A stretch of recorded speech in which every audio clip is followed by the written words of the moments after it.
आप सभी लोगों को मेरा नमस्कार। आज वीडियो के इस पार्ट में आपसे मैं चर्चा करूंगा मध्य प्रदेश भू राजस्व संहिता की धारा 250 के संदर्भ में, और साथ ही इस संदर्भ में आपसे मैं कुछ राजस्व मंडल के और एमपी हाई कोर्ट के जजमेंट भी शेयर करूंगा।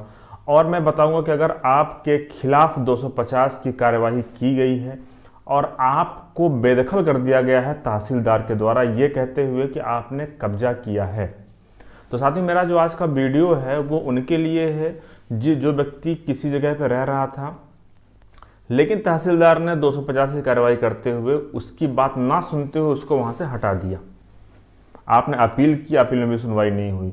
तो संदर्भ में आपसे मैं कुछ जजमेंट की चर्चा करूंगा और कुछ और कानून बताऊंगा आपको कि किस प्रकार से अगर इन प्रक्रियाओं का पालन तहसीलदार के द्वारा नहीं किया गया है तो आप 250 की कार्रवाई को निरस्त करा सकते हैं। तो चलिए साथियों, सबसे पहले आपको मैं ये बता दूं कि 250 की कार्रवाई होती क्या है। आपको इस बारे में जानकारी है कि तहसीलदार के पास हमें एक एप्लीकेशन देना होता है।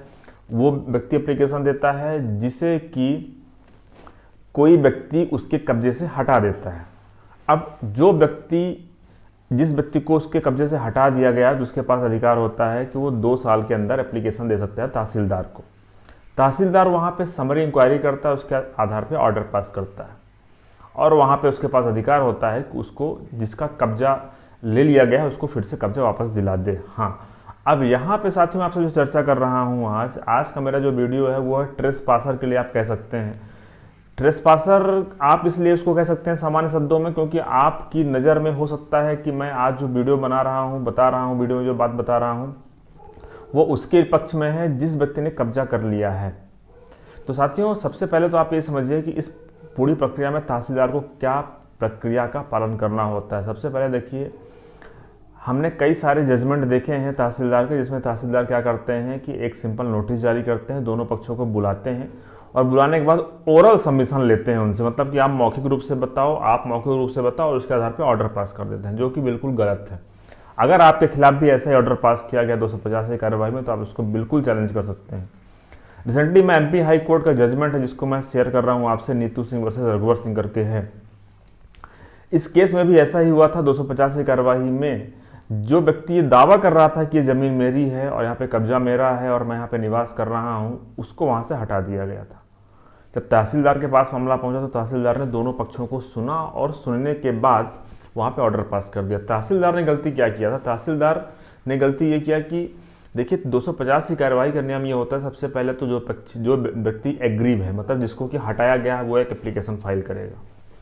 जो विपक्षी गण है वो उसका रिप्लाई देंगे। अब जिस व्यक्ति को हटाया गया है वो अपने सबूत देगा कि देखिए मेरे पास ये सबूत हैं और इस आधार पर मैं कह रहा हूँ भाई कब्जा मेरा था। वहाँ पे विपक्षी को मौका मिलेगा क्रॉस एग्जामिन करने का। उसके बाद जो विपक्षी अपने एविडेंस रखेगा, विपक्षी को गवाही देने आएगा। उसके बाद विपक्षी को क्रॉस एग्जामिन करेगा कौन? जो व्यक्ति दावा कर रहा है कि भाई जमीन मेरी है। इस प्रकार से दोनों पक्ष एक दूसरे को क्रॉस एग्जामिन करेंगे। दोनों पक्ष जो भी उनके पास रिलेवेंट डॉक्यूमेंट है वो सबमिट करेंगे तहसीलदार के पास। उसके बाद तहसीलदार को यहाँ पे ऑर्डर पास करना होता है। लेकिन कई जगह पे हमने देखा है कि ऐसा नहीं किया जाता है। अब आपसे मैं जिस मामले की चर्चा कर रहा हूँ उस मामले में भी ऐसा ही हुआ था साथियों।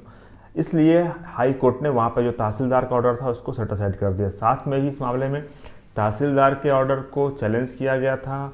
उसके बाद उस ऑर्डर को वहाँ भी चैलेंज किया था कमिश्नर के यहाँ पे, और इस प्रकार से हर जगह पे वो व्यक्ति जो था उसे निराशा हाथ लगी और उसकी सुनवाई नहीं हुई थी। लेकिन एमपी हाई कोर्ट ने इस मामले में उस व्यक्ति के पक्ष में फैसला दिया। साथियों, इस संदर्भ में आपसे मैं एक राजस्व मंडल का जजमेंट भी शेयर कर रहा हूँ, आप स्क्रीन पर देखिएगा।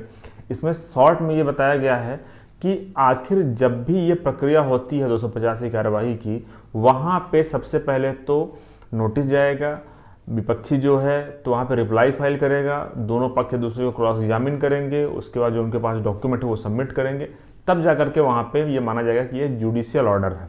क्योंकि यहाँ पे जो इंक्वायरी की जाती है 250 के अंतर्गत, एक प्रकार से वो जुडिशियल प्रोसेस के अंतर्गत की जाती है। इसलिए यहाँ पे बिना किसी स्पीकिंग ऑर्डर के, बिना प्रोसेस को फॉलो किए अगर कोई ऑर्डर पास किया जा रहा है तो आप उसको बिल्कुल चैलेंज करिएगा। और अगर आपको सफलता हाथ नहीं लगती है तो फिर आप फाइनली आप पिटीशन फाइल कर सकते हैं हाई कोर्ट में। धन्यवाद।